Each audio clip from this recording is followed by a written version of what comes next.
문화의 도시 광주.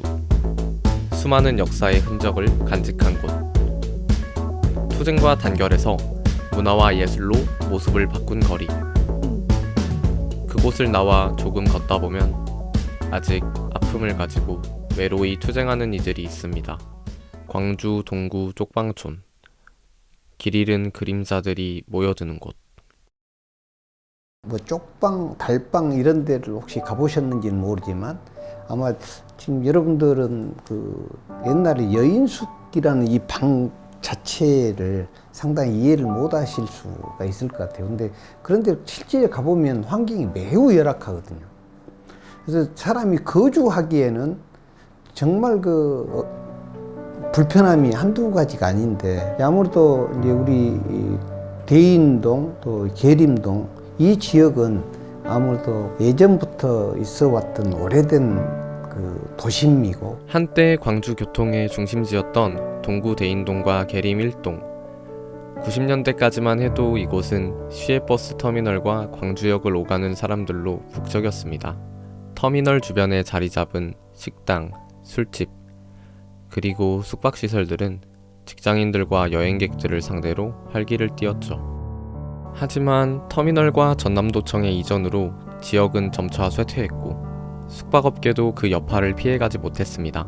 이제는 30년이 넘은 낡은 모텔과 여인숙들이 재개발을 기다리며 장기 투숙객과 비주택 거주자들에게 저렴한 주거 공간을 제공하고 있습니다. 대부분의 거주자는 중장년층 1인 가구와 노인들로 경제적 어려움과 건강 문제에 노출된 이들이 많습니다. 지금까지 이제 이쪽에 거주하시는 분들은 200분이 넘는 걸로 어느 정도 현황은 파악이 되고 있고요. 그냥 경제적인 어려움이 제일 가장 커요. 그래서 경제적인 어려움을 겪다가 거주하게 되신 분들이 다수입니다. 도시 재개발 과정에서 내몰린 사람, 교도소에서 출소했지만 갈 곳 없는 사람, 가족이 없는 고독한 이들, 그리고 경제적 어려움 속에서 삶의 마지막 희망을 찾지 못한 이들은 결국 쪽방촌으로 내몰렸습니다. 이곳에는 약 220명의 주민들이 살고 있습니다. 대부분 기초생활수급자로 적은 지원금으로 하루하루를 연명합니다. 좁고 낡은 방 한 칸에 모든 것을 담아내야 하는 이곳, 쪽방촌. 이곳은 더 이상 잠시 머무는 곳이 아니라 누군가에게는 길고도 고단한 여정의 끝이 되어버렸습니다. 한편 고단한 여정의 끝을 맞이한 이들에게 도움의 손길을 내밀며 작은 쉼터가 되어 새로운 시작을 응원하는 이들도 있습니다. 이곳은 광주 동구 대인동에 위치한 한 커뮤니티 센터. 함께 모여 식사도 하고 이야기를 나누며 고단함과 외로움을 달래는 길 잃은 그림자들의 가로등. 이곳에서 이들의 삶을 엿들을 수 있었습니다. 과거에 여기 이용하시는 분들께서 이야기를 해주세요. 약간 그 냄새가 악취가 심하게 난다. 한 번씩 이렇게 119가 간다거나 그러고 하면은 그런 일이 있다고 하시더라고요.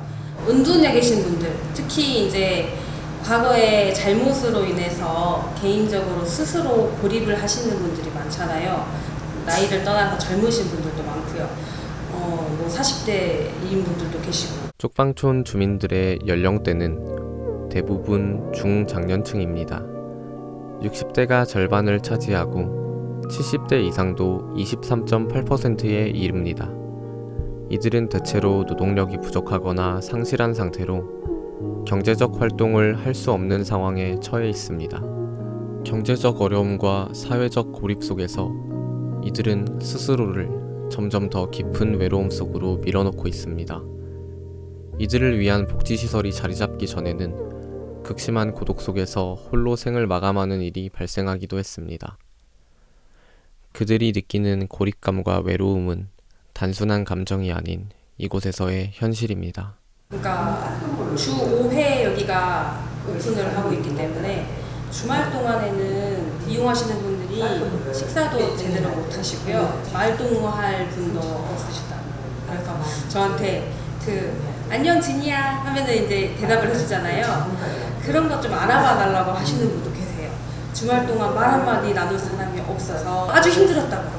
말을 한마디도 못해서 주말 동안에 아주 힘들었다고, 월요일날 돼서 좋다고 이런 분들도 계시고. 우리 들락날락이 개소하기 전에는 이분들의 삶이 거의 은둔 생활을 주로 했다면, 이제 들락날락 커뮤니티 센터를 통해서 이분들이 나오셔서 함께 이야기하고, 함께 식사하고, 함께 건강관리하고, 이런 공동체 생활들을 조금씩 해 나감으로써 이분들이 이제 사고가 바뀌게 된 거죠. 이제 은둔이 아니라 이제는 본인들의 삶 자체가 밝은 삶으로 바뀌고, 그러면서 다시 이 사회로 하는 복귀되는. 쪽방촌에 사는 이들의 현실은 무거운 삶의 무게와 고립 속에서 몸과 마음이 점차 무너져 내리고 있습니다. 하지만 단순히 이들을 물질적으로 지원하는 것만으로는 그들의 삶이 근본적으로 변화하기 어렵습니다.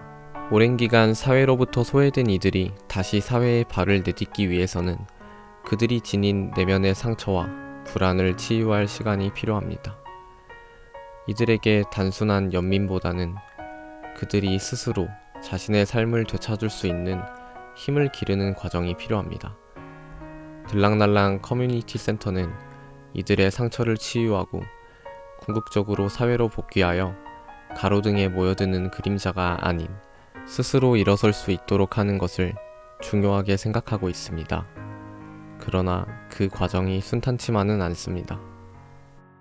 지금 우리나라 복지가 뭐 노인이면 노인, 장애인이면 장애인, 아동이면 아동인데, 이분들께서는 복지 사각지대에 놓이신 분들이 굉장히 많으세요. 이 들락날락 하나만 예를 들더라도 여기가 실제로 많은 인원들이 이용을 하고 있음에도 불구하고 예산은 턱없이 부족하거든요.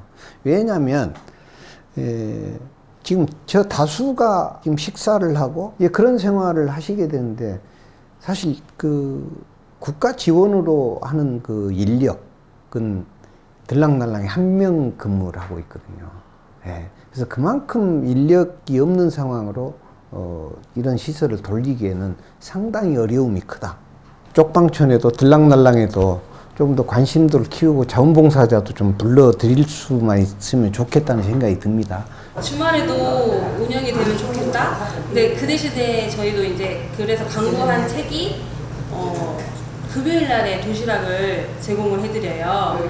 그래서 이렇게 작지만 한 끼는 푸짐하게 드실 수 있도록 주말에 제공을 해드리는데, 쪽방촌 특성상 개인 냉장고가 방에 있는 분들이 이렇게 있으시고 또 없는 분들도 계시거든요.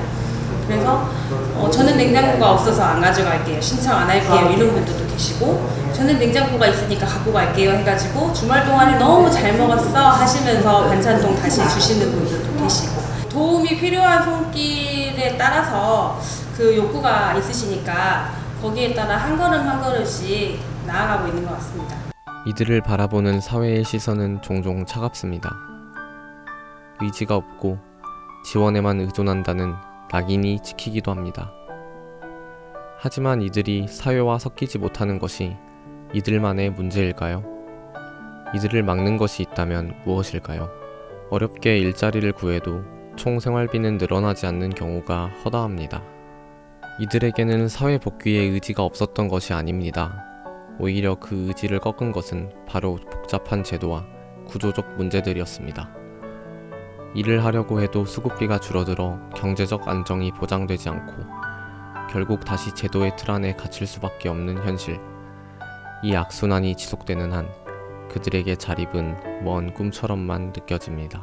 사실 이제 복지 사각지대라고 하면 생각은 이제 우리나라는 복지사회다. 그럼에도 불구하고 또 어려움을 느끼고 있는 사람들이 또 다수가 있거든요. 이제 그런 분들을 우리가 돌보지 않고 그대로 둔다면 결국 그들의 삶은 항상 어두운 곳에 있을 수밖에 없다. 그래서 그들에게도 이렇게 뭔가 빛이 되고 희망이 되고 그러기 위해서는 우리 사회가 관심을 가져야 될 것으로 보여지고요. 그런 면에서 이제 지자체나 또 국가에서도 더 많은 관심과 지원이 필요할 것 같습니다. 조그마한 곳이지만 관심을 갖고 우리 지역과 지자체와 국가가 전부 관심을 갖고 함께 노력을 해야 되지 않겠는가. 그래야만 결국 사각지대가 없어지고, 사각지대를 없앰으로써 우리 지역사회에 결국 좀 더 이 밝은 빛이 비치지 않을까 그러죠.